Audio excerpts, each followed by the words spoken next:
우리 대한민국에서 이 사람을 좀 수사를 해서 처벌을 해야 되겠다. 이 사람이 징역 60년을 받고 수감 중이라고 합니다. 지금 필리핀에서.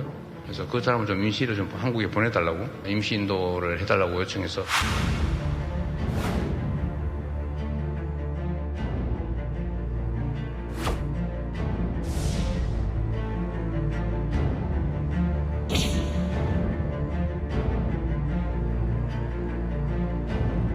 필로폰 양성 반응 나왔는데 필리핀 현지 교도소에서 투약한 건가요? 마약 공급 어디서 받았습니까? 필리핀으로 돌아갈 거라고 생각하고 계시나요? 공범에게 지시는 어떻게 하셨나요? 판매대가 얼마 받았습니까?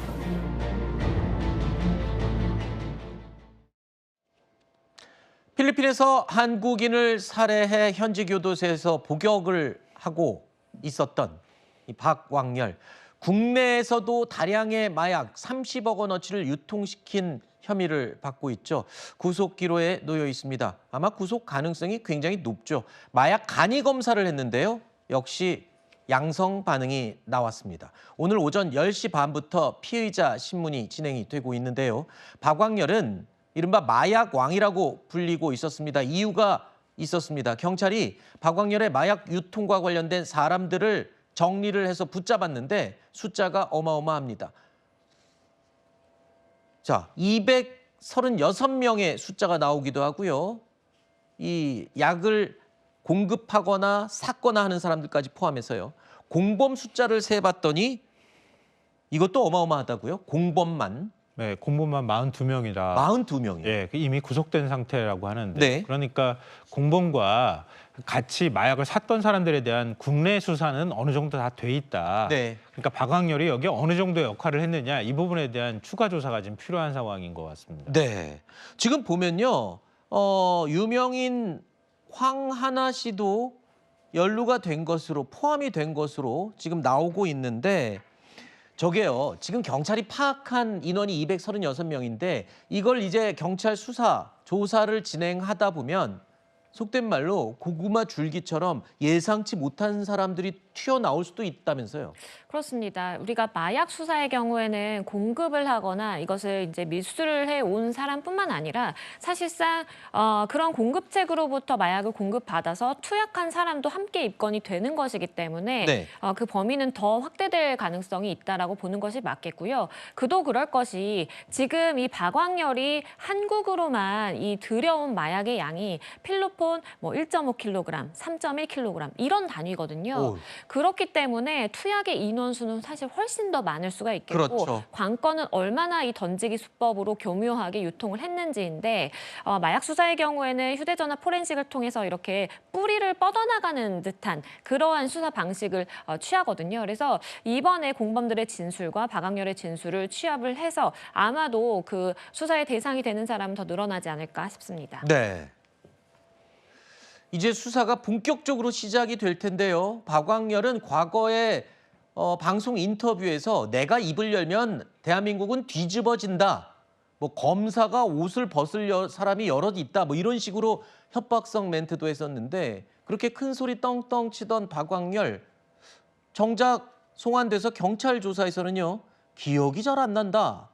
뭐 이렇게 하고 있습니다. 아니 그렇게 호언장담할 때는 언제고 왜 갑자기 입을 닫았을까요? 자기한테 불리하니까 입을 닫겠죠. 네. 만약에 유리하다고 하면 입을 열 수밖에 없을 건데요.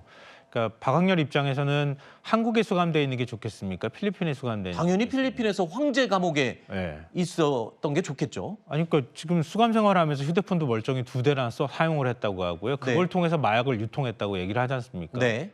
그리고 자기가 지금 뭐 얘기하는 것처럼 만약에 중간에 어떤 유통책들이 더 있거나 이렇게 했을 경우에 자기가 한국에서 만약에 그 얘기를 불면 추가로 혐의가 적용돼서 형량도 더 높아질 수밖에 없잖아요. 그렇죠. 그러면 한국 법원에서 만약에 형량을 높은 형량으로 선고를 해버리면은 우리 정부가 그럴 거 아닙니까? 지금 이제 범죄는 인도조약으로 6개월 데리고 온 건데 아니, 한국에서 우리가 처벌하겠습니다. 이렇게 얘기하는 명분이 커지잖아요. 아하. 그러니까 박왕열 입장에서 입을 열면 열수록 좀 더 자기한테 불리해지는 상황이 오니까 네. 필리핀으로 가고 싶겠죠. 그렇군요. 그리고 또 과거에는 뭐 본인 뒤를 봐주는 사람이 있다라고 믿었는지 모르겠지만 지금은 아무도 박왕열을 봐줄 수 없는 상황인 거를 본인도 아는 것 같습니다. 그런데요. 박광렬은 지금 현재 임시 인도로 6개월 동안만 우리나라에 머물게 돼 있습니다. 그렇게 정상회담으로 약속을 한 거죠. 6개월 안에 경찰의 수사, 검찰의 기소, 이 법원의 재판까지 다 끝내야 된다는 소리인데 저는 그게 궁금해요. 재판까지 다 끝났어요. 그리고 선고까지 받았어요. 근데 6개월이 끝나면 보내야 되잖아요. 그렇죠. 그러면 우리 법원에서 내린 선고에 대한 죗값은 어떻게 되는 건가요? 이 부분에 대해서는 사실 이 정부 차원의 어떠한 이야기가 필요하다, 협조가 필요하다라는 생각이 듭니다. 우리가 범죄인 인도 조약이라는 것은 사실상 그 나라 간에 체결된 조약이기 때문에 충분히 이 결심을 통해서 이것을 바꿀 수 있는 여지가 있습니다. 예를 들어, 그러니까 임시 인도 제도에 따라서 6개월이라는 기한을 정해서 우리나라도 보냈지만 정상회담이라든지 아니면 법무부 간의 소통을 통해서 그 기간을 연장하는 것도 가능하고요. 형을 집행하고 복역을 하는 것도 한국에서 먼저 하고 나중에 송환하는 것도 충분히 가능성은 열려 있기 때문에 네. 충분히 협상의 여지는 남아 있다라고 보여지고요. 이번에도 정상회담을 통해서 9년 만에 송환이 된 것이잖아요. 그렇죠. 그렇기 때문에 우리 정부 차원에서 나서서 어차피 필리핀에 돌아가면 사실상 다시금 마약왕이라는 타이틀을 거머쥐고 국내로 마약을 유통할 수 있는 가능성이 높아질 수밖에 없거든요. 네. 그렇기 때문에 필리핀으로 한 번 가면 60년형이라는 형을 복역을 해야 돼서 우리나라에 오는 것은 불가능합니다. 그래서 법무부 차원의, 외무부 차원의 어떠한 이야기가 있어야 된다. 협상을 적극적으로 이뤄내야 된다라는 생각이 좀 듭니다. 알겠습니다.